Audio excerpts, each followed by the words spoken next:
신상 언박싱.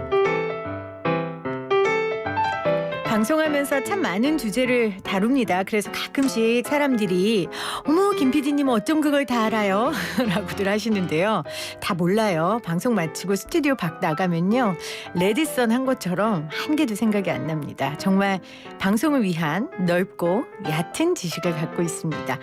하지만 그 방송을 위해 공부를 참 많이 하는데요. 그때 제가 자주 참조하는 책이 바로 지적 대화를 위한 넓고 얕은 지식입니다. 이 책의 저자 최 사장이 하는 팟캐스트도 참 많이 들었고요. 저의 넓고 얕은 지식 습득을 도와준 최 사장님께서 이번에 소설을 내셨습니다. 네, 오늘 신상 언박싱에서 이 책 언박싱 해볼게요. 소마로 돌아온 최 사장님 함께합니다. 어서 오세요. 반갑습니다. 반갑습니다. 이렇게 책을 쓰셨어요. 6권의 인문학 책을 출간하고 첫 번째 소설을 준비하며 때로는 사실보다 허구가 진실을 드러낼 수 있음을 깨달았다. 책 뒷페이지에 이렇게 네네. 쓰셨는데 그러니까 첫 도전이신 거죠, 소설은. 그렇죠? 네, 그렇죠. 네. 공식적으로 출간된 거는 첫 번째 소설. 소설을 써봐야겠다 생각하게 된 계기가 있으셨어요? 사실 뭐 특별한 계기 같은 건 없었고, 인문학 책 쓸 만큼 썼으니까 이제 응용 문제도 좀 풀어야 되지 않겠는가 뭐 그런 마음에서 사실 쓴 것도 있고, 아하. 그냥 여러 가지 복합적인 마음 때문이어가지고 뭐다라고 얘기하기는 좀 어려운 것 같아요. 네. 근데 응용집이라고 표현하셨는데 그 말이 맞는 게 사실 소설이라는 건 인물과 사건과 그 모든 것들이 복합적으로 만들어내는 이야기잖아요. 그러니까 당연히 인간사와 세상사에 관심 많으신 우리 최 사장님께서 도전할 만한 장르긴 한 것 같아요. 네, 그러니까 뭐 세상을 뭐 이렇게 만약에 예를 들어서 뭐 둘로 나눈다 그러면은 뭐 질서가 있겠죠. 근데 질서의 반대말이 무질서일 수도 있는데 사실은 서사거든요. 그러니까 세상에 두 가지가 있는 거예요. 첫 번째는 이제 하나의 뭐 어떤 뭐 서구권에서는 이걸 뭐 코스모스라고 부를 거고, 뭐 동양에서는 뭐 다르마나 아니면 하나의 법 뭐 이런 걸로 부르겠죠. 우주를 운행하는 원리. 그런 것이 있는 반면에 또 뭐가 있냐면은 그 반대쪽에 서사가 있는 거예요. 어떤 인간적 존재나 뭐 의지를 갖고 있는 존재들이 만들어내는 이야기. 그러니까 6권 인문학 책을 쓰니까 항상 뭐 어떤 얘기밖에 못 썼냐면 이제 질서, 코스모스가 어떻게 돌아가고 있다. 그것밖에 못 쓴 것 같아가지고 이게 인간의 전부는 아닌 것 같다는 생각이 들었어요. 나머지 인간의 절반은 이제 의지겠죠. 뭔가 무질서하고 그렇게 해서 뭔가 만들어 나가는 거. 그래가지고 필연적으로 소설을 쓸 수밖에 없었던 것 같아요. 아, 그렇군요. 질서의 반대말은 서사. 그 해석이 굉장히 저도 신선하고 마음에 와닿는데 소설을 쓰는 건 또 다른 창작의 고통이 있었을 것 같아요. 그렇죠. 네. 어떠셨어요? 솔직히 이제 그렇게 고통스럽지는 않습니다. 글 쓰는 게 그렇게 작가분들이 엄살이 심해요. 그래서 뭔가 뭐 영혼을 막 쥐어짜가지고 막 쓴다고 말씀하시는데 틀린 말은 아니거든요. 네. 쓰면 아프신 분들도 계시고.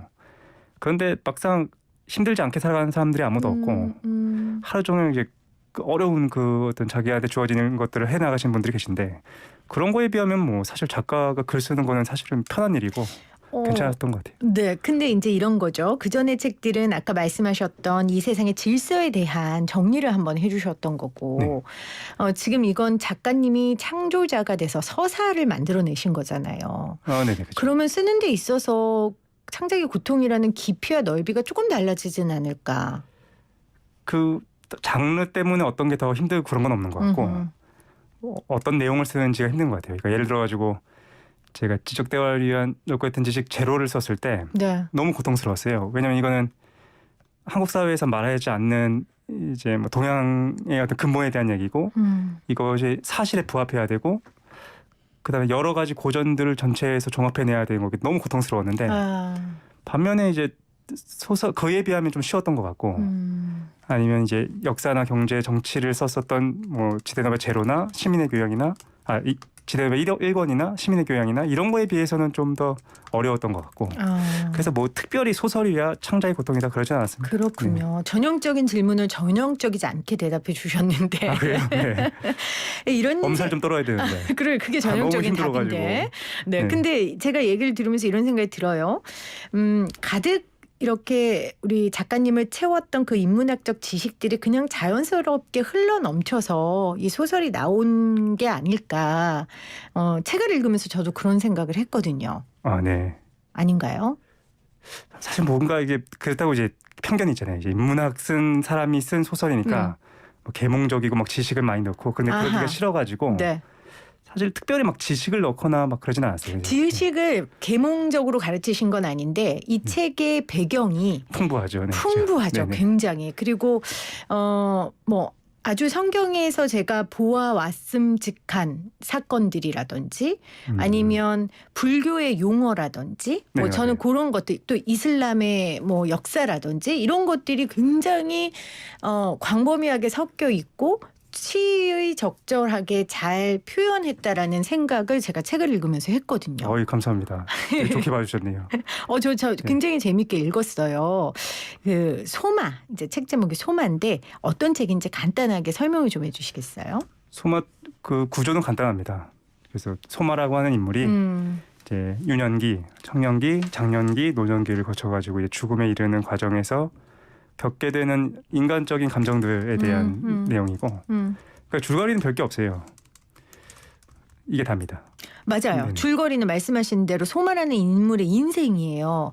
그런데 그 인생의 여러 가지 변곡점과 굴곡점들을 이 사람이 어떻게 넘어가고 그리고 그 안에 어떤 심경의 변화가 있고 선택들을 하는지 그리고 그 선택의 결과가 어떻게 또 이 사람의 인생을 이끌어가는지 거기에 대한 책이죠. 서사죠. 정말 인간의 서사. 그렇죠. 그래서 이게 실제적 줄거리가 뭐냐라고 하면 그렇게밖에 얘기할 수밖에 없고 이게 도대체 어떤 내용을 담고 있는 거냐라고 우리가 질문을 바꿔보면 사실 쓰고 싶었던 거는 그 소마라는 인물이 뭐가 중요하겠습니까? 뭐 쓰고 싶었던 거는 인간의 보편에 대해 쓰고 싶었어요.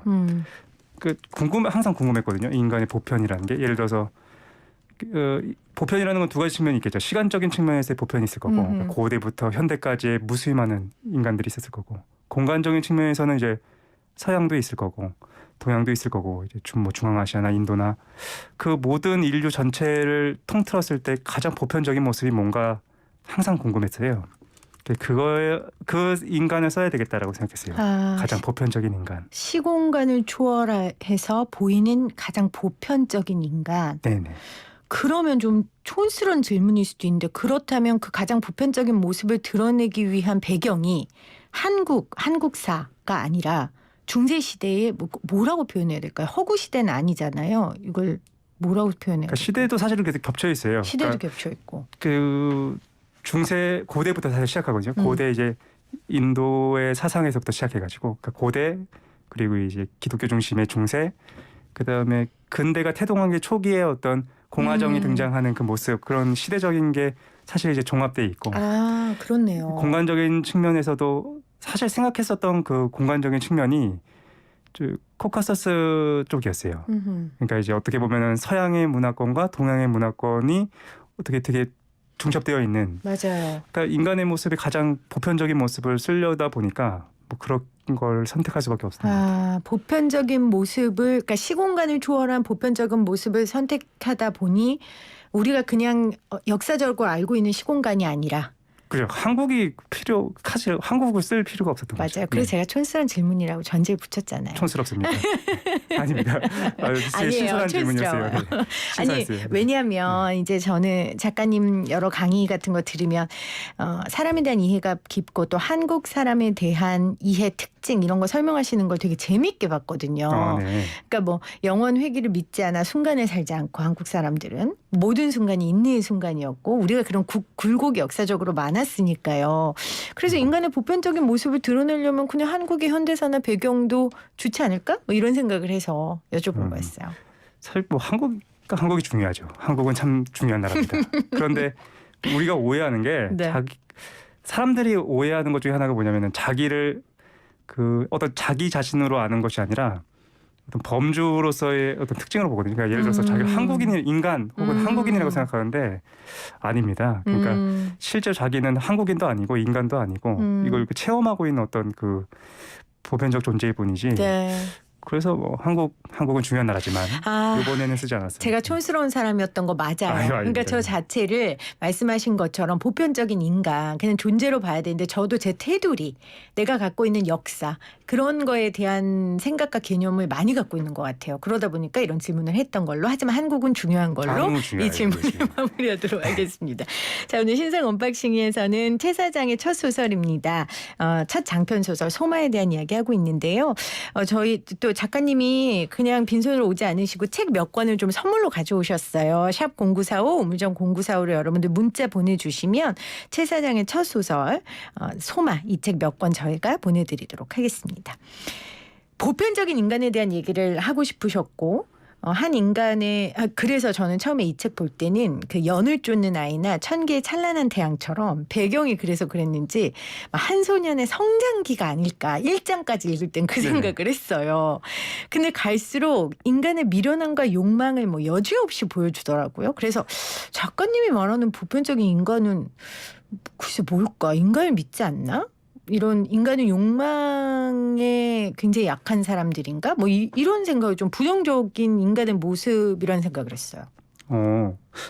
그 인간을 사실 그 질문 사실 질문이 사실 좀 중요한 거죠. 네. 왜 그런 질문을 하게 됐는가? 반대로 여쭤보고 싶은 게 그러면 인간을 믿는다는 거는 또 어떤 의미인지 제가 잘 이해가 안 돼가지고 인간을 믿는다는 건 어떤 거죠? 근데 보통 아까 제가 이제 그 할레드 호세인이 작품을 얘기한 것처럼 보통 그렇잖아요. 이 책에서도 한 소년이 뭐 보통 어려운 과정을 거쳐서 사람이 변화되고 어렵고 힘든 과정이 있지만 결국 옳은 선택을 하고 뭐 이렇게 계몽적인 소설들이 대부분이니까 저는 이제 그런 전형적인 소설을 생각했다는 거죠.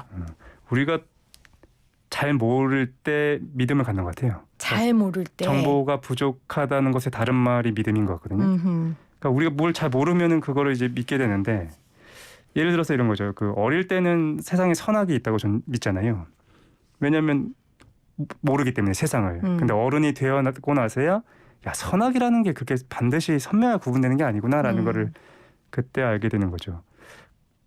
그때서야 이제 비로소 세상에 대해서 사랑할 수 있는 자격이 생긴다고 생각이 들어요. 결혼도 마찬가지 아니겠습니까? 처음에 우리 다 꾸미고 얼굴 화장하고 막 그다음에 이제 옷 좋은 거 입고 그렇게 만나면은 서로를 안 좋아할 수는 없죠. 근데 그것에서부터 진정한 사랑이라고 얘기할 수 있는가? 우리가 같이 살아보고 이 사람이 엉망진창이구나. 얼마나 욕망에 휩싸여 있는가.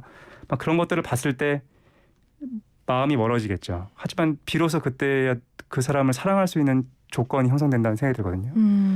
그래서 전 소마가 이 뒤에 읽어보시면 이제 흑화됐죠. 좀 이렇게. 네, 맞아요. 그 사람들을 막 죽이기도 하고 막 엉망진창으로 살기도 하고 자기 욕망에 휘둘리기도 하고 비로소 우리가 그런 모습을 봤을 때 그리고 그걸 인정했을 때 모든 인간이 이런 모습을 가질 수밖에 없는 거구나를 인정했을 때야 비로소 인간에 대한 믿음이나 사랑을 얘기할 수 있지.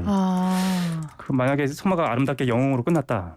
그러면은 그건 별로 의미는 없는 것 같아요. 그건 아동들을 위한 책인 거고. 그래서 그 책 마지막에 소마의 인생을 따라가며 인간을 사랑하게 되었다라고 말씀하셨던 거군요. 네네. 제가 좀 큰 것 같아요. 나이가 든 것 같아요. 그러니까 예전에는 그런 믿음이 있었어요. 세상에 좋은 사람이 있지. 그리고 뭔가 언제나 바른 사람이 있고. 우리가 미디어에서 단편적인 사람의 모습을 보면서 평가하잖아요. 저 사람은 정말 좋은 사람이고 저 사람은 정말 죽일 놈이고. 근데 실제로는 아니거든요. 막상 만나보고 그 사람이 했던 행동들 전체를 놓고 보면 그렇죠. 그건 일부분일 뿐이니까. 근데 이제 나이가 드니까 알게 된 것 같아요. 인간이라는 게 되게 다채롭구나. 그래서 사실 이 소설에서 주제를 뭐 이건 스포도 뭐 상관없으니까 이오페라고 하는 맹인 소녀가 소마한테 해주는 얘기가 사실은 제가 하고 싶었던 얘기예요. 그 이오페한 맹인 소녀인데 그 소마가 늙은 소마가 이제 이오페한테 물어보거든요. 어둠을 보느냐? 그랬더니 이오페가 어둠을 보지 않는다라고 하죠. 그래서 소마가 그럼 하얀 빛을 보느냐? 그랬더니 빛을 보지 않는다고 합니다. 그래서 네가 뭘 보는지 궁금하구나라고 했더니 이오페가 그것은 그 하얀 것도 아니고 검은 것도 아니고 다양한 것입니다라고 하거든요. 그래서 소마가 이렇게 얘기해요. 언젠가 누군가 나에 대해서 이자가 빛이냐 혹은 어둠이냐라고 묻는다면 그때도 지금처럼 얘기해 줄 수 있겠는가라고 얘기하는 부분이 있는데 사실 저는 이게 이 소설의 주제인 것 같아요. 그렇군요. 네, 어떤 우리가 다양한 모습을 갖고 있다는 것 그러니까 자기 자신을 속이지 않는 것, 그리고 타인에 대해서도 너무 희망이나 아니면 너무 뭐랄까 어두운 면만 본다거나 그런 것을 좀 피하는 것, 그것이 인간을 제대로 볼 수 있고 비로소 사랑할 수 있는 그 시작점은 아닌가 그런 생각이 들었어요. 작가님 말씀에 어느 정도 동의하고요. 근데 이제 이런 생각이 드는 거죠. 저도 인간을 선한 존재, 뭐 악한 존재 이렇게 딱 잘라서 판단하고 평가하진 않지만 결국 그가 하는 선택이 그가 어떤 존재인지를 말해준다고 생각하거든요. 그래서 소마에 여러 가지 선택들이 있었단 말이에요. 근데 왜 아까 흑화됐다고 말씀하셨는데 결국 여러 가지의 선택으로 우리 소마를 만든 거니까. 근데 반대로 그러지 않는 선택을 할 수 있잖아요. 그러면 그렇다면 그 인간은 선하다라고 말할 수 있는 거 아닐까요? 여러 가지 좋은 선택을 해서 그 모습이 지금 소마처럼 비참한 결말이 아닌 조금 인간적이고 마지막을 맞이할 수 있다면. 근데 정말로 저는 그러신지는 잘 모르겠는데 저는 제 인생을 돌아봤을 때 그러니까 우리가 그런 것 같아요. 어떤 이 사람의 선택을 가지고서 당연히 이 사람의 도덕성을 평가할 수 있는 거죠. 장폴 사르트르도 그렇게 얘기하지 않았습니까? 네가 걷는 그 길에서 이제 새들이 막 날아가고 그런 것을 토대로 해가지고 널 평가할 수 있는 거다. 그러니까 내가 했던 행동이 사실은 중요한 거죠. 네. 그런데 그것은 우리가 누군가를 평가하고 싶고 단죄하고 싶을 때 그렇게 사용하는 것 같아요. 정말로 그 사람의 인생 전체가 저러했을까라는 거죠. 정말로 우리는 타인을 하나의 순간으로 보지 않습니까? 예를 들어가지고 지금도 우리는 서로를 이제 한 30분으로 볼 거고 아니면은 우리는 뭐 TV에서 보는 어떤 사람에 대해서 총 합쳐보면 한 20시간 정도로 볼 거고 우리는 타인을 굉장히 짧은 시간 동안 보고 그거 전체로 해서 평가하고 그렇죠. 싶어요. 단죄하고 싶어하고 맞습니다. 내가 평가자가 되고 싶은 거죠. 근데 그거를 이제 자기 자신한테 만약에 돌려본다면 우리가 한 100년 정도 살 텐데 100년의 시간 동안 내가 정말로 모든 행동에서 그렇게 선한 행동을 할 수 있었는가? 그리고 더 본질적으로는 선한 행동이라는 게 있는가? 지금은 선하다고 생각하지만 나이 들어서는 그게 아닐 수도 있거든요. 우리가 젊었을 때는 진보를 선택하지만 나이가 들어서 보수를 선택할 수도 있고 네. 그 반대일 수도 있고 네. 뭐 여러 가지 다양한 면이 존재하는데 우리는 쉽게 인간을 그냥 그 사람의 일면적인 단면으로 평가하고 싶어하는 것 같아요. 그래서 그런 거죠. 사회에서 그런 건 중요해요. 도덕적 평가가 이루어져야 되고 어떤 사람이 잘못했으면 처벌을 받고 잘했으면 상을 받고 그건 사회적으로는 필요해요. 네. 근데 나라는 그 개인, 그러니까 시선을 타인에서부터 돌려서 자신으로 돌렸을 때 나의 깨달음이나 아니면 내가 더 나은 삶을 살고자 했을 때 그럴 때 나를 평가했을 때도 우리가 그렇게 평가할 수 있겠는가 뭐 그런 생각이 좀 들었습니다. 저도 책을 읽으면서 그냥 여러 사건 중심으로 이 책을 좀 봤던 것 같아요. 읽었던 것 같아요. 그래서 네. 그 소마의 선택에 대해 집중하기보다는 그 사건에 대해서 생각을 했기 때문에 지금 작가님이 하시는 말을 100% 지금 제가 이해하지 못하는 게 아닌가. 그래서 책을 한번 더 읽어봐야겠다. 이번에는 보편적인 인간상에 대해 작가님이 말하고 싶은 게 어떤 거였을까 한번 고민하면서 읽고 싶다는 생각이 들고요. 아까 진보보수 얘기하셨는데 9597 님이 진보 보수 편가르기 사회에서 보편적 인간의 삶을 살아가고 있다는 생각을 잊고 살았던 것 같습니다. 정말 좋은 말씀입니다. 그 말씀하시기 전에 보내주셨어요. 그러니까 진보 보수와 상관없이 보편적인 인간의 삶이 무언지에 대해 생각하게 됐다 이런 말씀인 것 같고요. 그러니까 사실 막상 그러잖아요. 여의도 문법에 대해서 모르는 사람일수록 그리고 정치에 대해서 잘 모르는 사람일수록 뭐가 옳고 그름이라는 게 있을 거라고 생각해요. 그러니까 뭔가 되게 스포츠를 응원하듯이 내 편 있고. 근데 막상 그 정치가 이루어지는 과정이나 그들이 무엇을 하고 있는지를 막상 보면 막상 그렇게 큰 차이가 있지는 않거든요. 근데 우리가 잘 모르니까 멀리서 단편적으로 보니까 그리고 그럴수록 무책임해지는 것 같기도 해요. 내가 멀면 멀수록 네. 나는 이 사람의 내가 영향력이 없으면 없을수록 무책임하게 그냥 막 극단적인 표현을 하게 되는 것 같은데 뭐 잘 모르겠습니다. 뭐 그런데 이제 이런 생각이 들어요. 근데 작가님이 말하는 세상은 질서잖아요. 또 우리가 그 질서를 유지하고 나아가기 위해서는 때로는 인간을 그렇게 선한 사람, 나쁜 사람, 뭐 내 편 이렇게 나눠야 또 그것들이 유지되는 것도 있지 않습니까? 정도가 중요한 것 같아요. 그러니까 한국 사람들이 그 극단적인 것 같긴 해요. 그러니까 예를 들어서 갑자기 무슨 얘기를 하는지 모르겠는데 네. 좀 얘기를 하다 보면 그 오름이나 그름이나 선이나 악이나 어둠이나 빛이나 극단적인 하나를 내가 선택해야 된다라는 어떤 강박관념이 있는데 그리고서 우리가 어떤 네. 중도나 네. 중용이나 이런 걸 얘기할 때는 기계적인 중립 같은 거라고 착각을 하는 것 같아요. 근데 그게 아니라 이제 좀 객관적으로 보는 거죠. 그러니까 예를 들어서 사실 정치의 본질은 나의 경제적인 배경을 기반으로 선택을 하는 거라고 했을 때 그러면 그렇게 선택하면 되거든요. 근데 그게 아니라 거기다 감정을 실어가지고 막 욕을 하고 막 그거는 되게 사실 정치를 잘 모르기 때문에 어떻게 보면 그렇게 하는 걸 수도 있겠다라는 좀 생각이 들어서 말씀하신 게 맞는 것 같기도 해요. 어떤 면에서는 사회가 돌아가기 위해서는 대립하는 두 항이 대결을 하는 과정 중에서 옳은 방향을 만들어가는 건 네. 사실이라고는 하지만 정도는 좀 중요한 것 같다라는 거죠. 사실은 이 코너가 책에 대한 얘기를 하는 거고 제가 굉장히 책을 열심히 읽었거든요. 그래서 오늘 감사합니다. 네. 책 관련 질문을 좀 많이 준비했는데 이게 또 말씀드리면 너무 이제 스토리 스포도 되기도 하고 제가 작가님하고 얘기를 하다 보니까 정말 지적 대화가 막 넓어지네요. 누가 들으면 얕은 것 같지만 그래서 오늘 대화가 좀 흐르는 대로 제가 인터뷰를 좀 진행을 했습니다. 사실 라디오 들으시는 분들도 네. 책을 안 읽으셔가지고 도대체 무슨 말을 하는 거야? 막 그러실 수 있을 것 책을 같아요. 읽어보시면 저희 논쟁 오늘 네. 작가님과 한 논쟁과 이야기들이 좀 이해가 가실 거고 보편적인 인간의 모습에 대해 쓰고 싶었고 그 결과는 결국 나는 인간을 사랑하게 됐다. 소마의 삶을 쫓아가다 보니 그렇게 그렇게 압축하면 그렇게 압축하면 그럴 수 네. 있죠. 알겠습니다. 또 다음에 책 쓰실 계획이 있으세요? 소설?